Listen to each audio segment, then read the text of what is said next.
Yaasiin wararkii ugu dambeeyay aad weydiisay ku saabsan xaaladda ka taagan ama xaaladda diblomaasiyadeed ka jirta gobolka Khaliijka ama dalalka Carabta u dhaxaysa saaka waa subax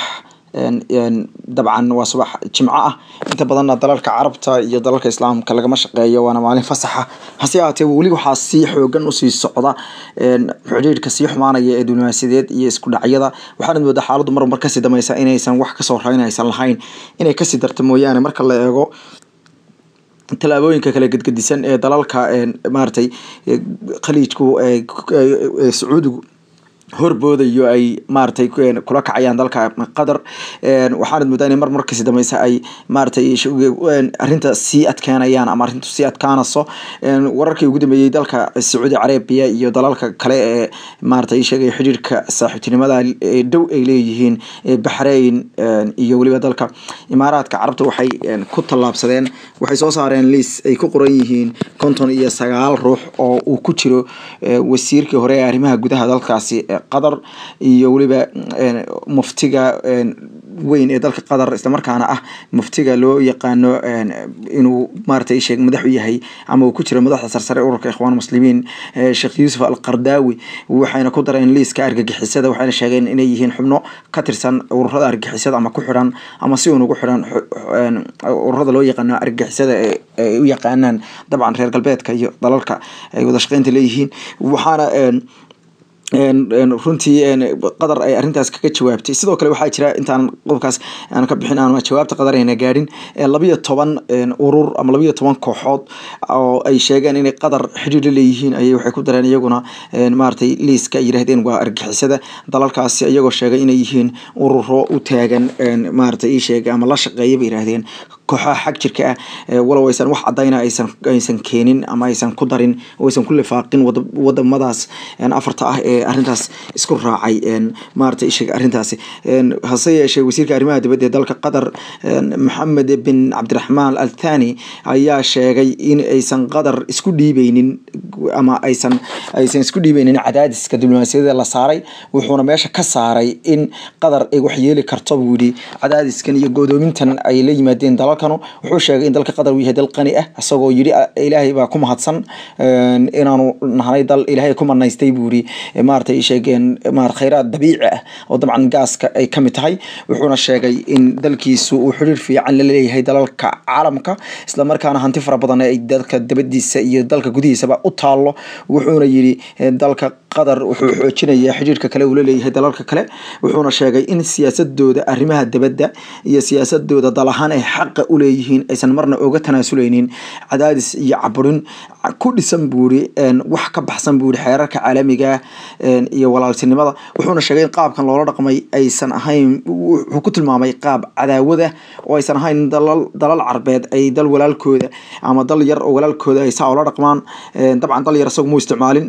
kelmadaas laakiin dabcan wuxuu dal walaalkooda ay ku godoomiyaan oo arintaas wuxuuna sheegay inaysan waligood aysan cadaawad noocaas aysan arag oo san dalkooda hore u soo marin wuxuuna sheegay inay maartay xoojinayaan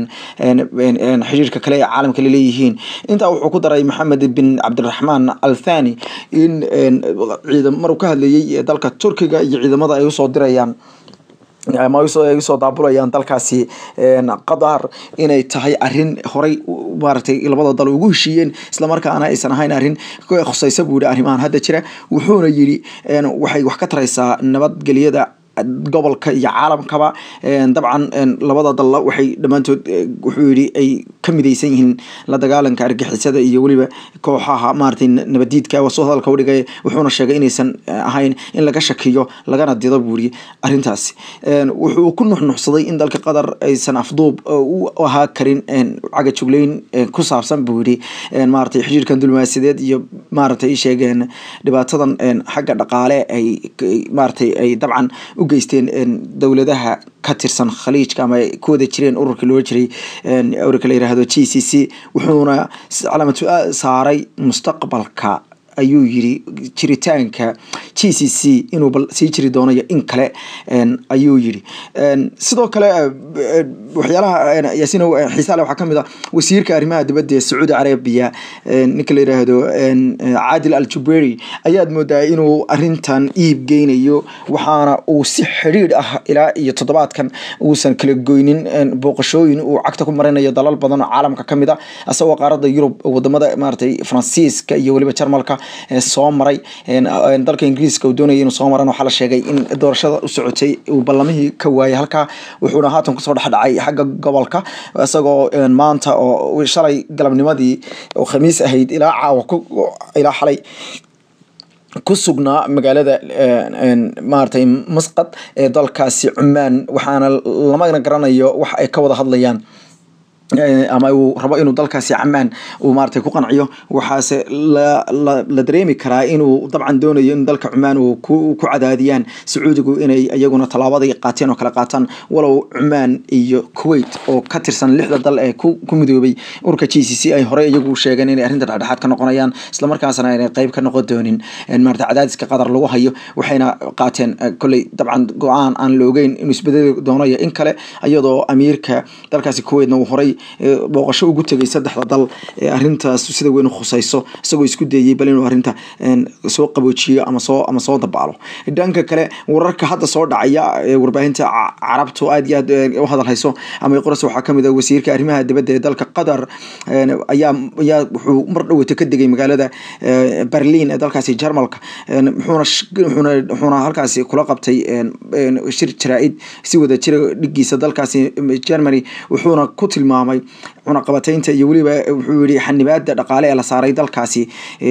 maartay Qatar ay saareen wadamada is abaabulay inay tahay buu yiri dhacdo ka soo horjeeda ama xadgudub ku ah buu yiri xeerarka caalamiga iyo xuquuqda aadanaha ama sharciga loo yaqaan international law wuxuuna sheegay in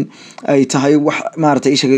laga yaqiiqsoodo qaabka loo qaaday buu talaabadan oo uu sheegay inay tahay gabi ahaanteedba wax aan sal iyo raatoon lahayn wuxuuna yiri ma aha wax taraysa oo wax ka taraysa dhibaatooyinka gobolka haysta laakiin waa wax dhibaato maartay sii kordhinaysa oo maartay xumaan sii beeraysa ayuu yiri maartay Al-Thani isagoo ku sugan dalkaasi Germany oo ay shir jiray wada qabteen dhigiisas dalkaasi maartay Jarmalka sidoo kale waxyaalaha kale dalka Qatar ay sida xoogan ay uga hadlayaan haatan waxa kamid ah inay yiraahdeen waxaan ballaariyada xiriiradii kale ee dalalka kale la lahaayeen waxay kala sheegeen dalka Iran xiriir la soo sameeyay isla markaana ay u sheegeen inay isticmaali karaan laba dekedood oo waaweyn oo dalkooda ku yaala dalkaasi Iran ay rabaan inay maartay sheegeen qadariintu maraakiibtooda waaweyn ee gaaska qaada iyo kuwa cuntooyinka iyo waxyaalaha kale maartay ama qutul daruuriga loo yaqaano inta badan waxay uga baahan yihiin ay albaabada dalkaasi maartay Iran u furan tahay balse wuxuu sheegay dalkaasi Qatar inaysan ilaa hadeerta aysan arintaas go'aan ka gaarin inay aqbalayaan iyo in kale balse dabcan waxay taasuna sii kordhinaysaa in maartay in wadamadaas ay maartay ama wadamada maartay muslimka ahi ay kala qaybsanaantooda arintan Qatar ay sii muuqato si xooggan u sii muuqato Anwar Gargash wasiirka arrimaha dibadda ee dalkaasi maartay Imaaraadka Carabta ayaa isaguna wuxuu sheegay in loo baahan yahay in Qatar ay bedesho ayuu yiri maxay tahay sheegay hab dhaqankeeda wuxuu sheegay in ay tahay maartay wax arinta sii murjinaya buu yiri inay gargaar weydiisato buu yiri dalal aan Carab ahayn wasoo hadalka u dhigay wuxuuna dalka Turkiga iyo dalka Iran ayay waxay weydiisatay inay badbaado siyaasadeed siiyaan wuxuuna yiri waa laba dal oo aan Carab ahayn midkoodna waxayba warsatay buu yiri waa Qatar inay siiyaan buu yiri maartay ciidan military ah oo amaankooda suga wuxuuna ku tilmaamay arintaas wax lagu qoslo oo maartay ayuu yiri wasida uu Twitterkiisa ku qoray Anwar Gargash oo kamid ah dadka sida weyn maartay loo leeyahay arinta way horinayaan ama wasiirka wana dabcan wasiirka arrimaha dibadda dalkaasi Imaaraadka Carabta balse waa xubnaha la sheegayo inay maartay arintan sida adag maartay u sii adkeenayaan ama Qatar ay maartay ku hayaan cadaadiska faraha badan wuxuuna yiri waxaan rajeynaynaa in Qatar ay waalida ka baxdo isla markaana ay maartay waxa sida dhabta ah ay maartay ay fahanto isagoo ula jeeda inay dabcan maartay dalalkaas maartay lixda ah ama afarta ah iyo dalka Masar iyo dalalka kale xiriirka ka goostay Sacuudiga cadaadiska ku hayo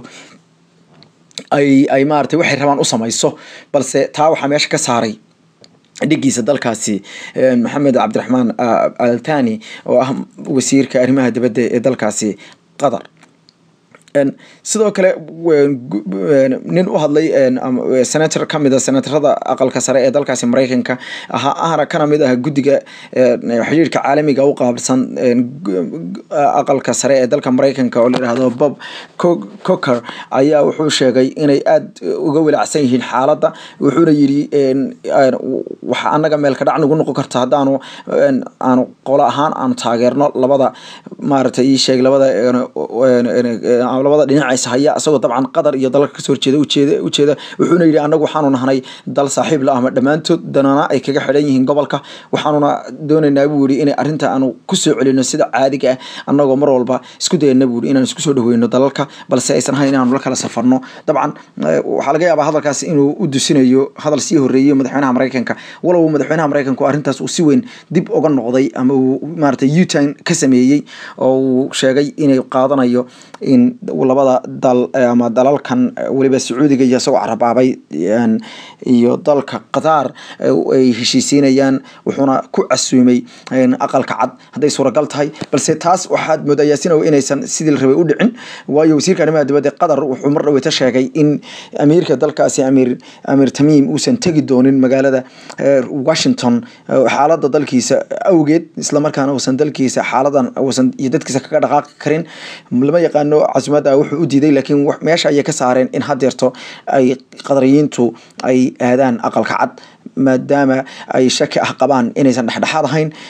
waxaanad moodaa in arrimahan ay marba si kale ay maartay yeelanayaan sidoo kale waxyaalaha kale ee dalka Qatar ay sameeyeen waxa kamid ah waxay shacabka dalka Qatar ugu baaqeen ee baraha bulshada isticmaala sida Facebooka Twitterka WhatsAppka iyo dhamaan aaladaha maartay ee loo yaqaan social media inaysan ka qayb qaadan wax murjinaya xaaladan waxay ugu baaqeen inay akhlaaqda iyo maartay islaamnimada carabnimada iyo waliba dhaqanka dalka Carbeed ay ilaaliyaan oo aysan wax ay aflagaada aysan u geysan bay yiraahdeen dalalkaasi iyo dadkooda oo ay yiraahdeen shacabku shacab walaala ah sidoo kale waxay yiraahdeen xataa madaxda dalalka xiriirka inaga goostay ama dhibaatooyinka siyaasadeed inagu haya iyo cadaadiska uma geey kartaan waayo waxa laga yaabaa bay yiraahdeen in arrintaas ay maartay sii horiso bay yiraahdeen xaaladda sii horiso ama dadku ay isnacaan waxayna uga digeen inay dadku ay gabi ahaanba ay sameeyaan wax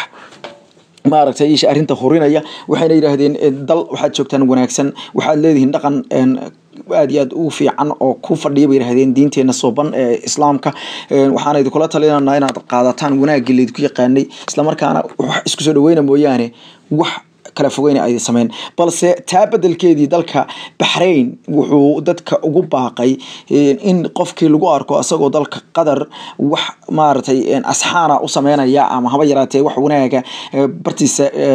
maartay bulshada ku qoraya talaabo laga qaadi doono isla markaana xarig 10 sano la gali doono waa sida sheegeen waxayna yiraahdeen warbaahinta sida website-dada sida baraha bulshada sida Twitterka Facebooka iyo maartay cid kasta oo warbaahin ama Snapchat-ka cid kasta oo warbaahin ha noqoto tan bulshada ama tan international-ka dhamaantood waxay uga digeen Bahrain waxay uga digtay sida uu sheegay wasiirka warfaafintu oo yaani qoraal ku soo saaray warbaahinta dawladana laga sii daayay inay gacan bir ah ku qaban doonaan waa sida uu sheegay waxaanad moodaa in sida ay sheegayaan Qadariyiintu cadaawad fara badan la tusayo oo la doonayo wuxun in lagu riixo sidoo kale warar warbaahinta ama caalamiga ah qaarkood ay qorayaan balse ay ku tilmaamayaan inay yihiin warar xasaasi ah ayaa waxay sheegayaan in wadamadaas xataa ay ka wada hadlayaan in isbedel lagu sameeyo dalkan Qatar oo ninkan meesha haysta ay leeyihiin American waa in meesha laga saaraa oo cid kale meesha la keenaa waxaana laga yaabaa inay arrimahaas yihiin arrimo wali qarsoon oo aan soo bixin hase yeeshee wasiirka arrimaha dibadda dalka Imaaraadka Carabtu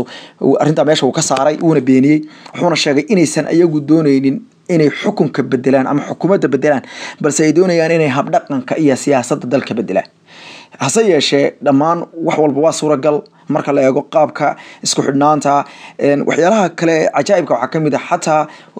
waraaqihii boosti isgaarsiinta iyo waraaqihii kale la isku dirdirayay iyo waxyaalihii xidhiidhada ahaa ee dhammaan ka dhexeeyay dalkaas oo dhan waa la joojiyey waa la mamnuucay haba yaraatee wax xidhiidh ah oo wadamadaas hadeerto ka dhexeeya qof kasoo baxaya oo meesha ka tegaya oo dabcan siduu ku tegi lahaa xataa ay calaamad su-aal saaran tahay oo inuu wadan kale sii aado weliba laga hadlayo dadka qadariyiinta inay wadan kale inay sii aadaan ama dowladoodu inay hadhow gaadiid soo diri doonto gaadiidka xitaa waxaa laga hadlayaa dowladdu soo diri doonto qadar ma la aqbali doonaa inay dadkaas soo qaadaan mise dadka waxaa lagu khasbi doonaa intay diyaarado kale qaataan wadamada kale ee carabta intay sii maraan dabcan kadibna xagga usii duulaan yacni arrintu waxay u muuqataa arrin aada iyo aad maartay isheeg sal weyn u leh oo maartay salkana ku haysa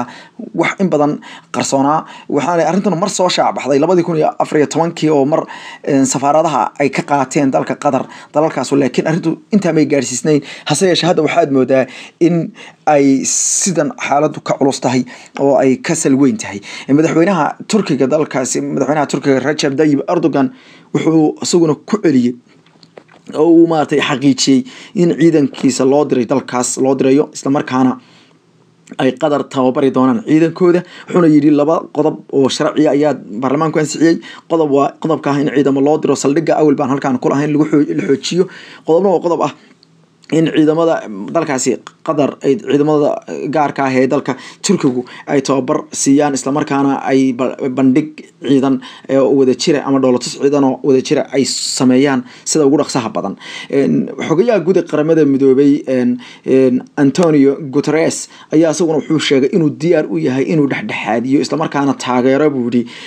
wax kasta ama si kasta oo qaab diblomaasiyada oo arrinta lagu xalli karo wuxuuna yiri wax kasta oo ay dalalkan ku qanacsan yihiin labada qoloba diyaar ayaan u nahay qaramada midoobay gaar ahaan xogayaha guud ee qaramada midoobay inuu arrinta ka qayb qaato oo uu maartay arrinta uu si looga fogaado buuri in xaaladdu ay ka sii darto ama faraha ka baxdo sidaas ayuu sheegay hase yeeshee dalka Qatar mar walba meesha way ka saareen talaabo military waxayna yiraahdeen xal marnaba ma noqon karto wax talaabo military meeshana kuma jirto sidaas ay leeyihiin hase yeeshee waxaad moodaa Qatar hadda inay qaadaso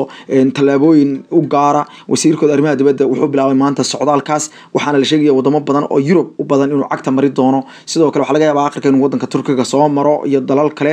oo Iran kamid tahay walow aan la xaqiijin hase yeeshee dhamaan waxay muujinaysaa arrimahaas in ay socdaan xiriir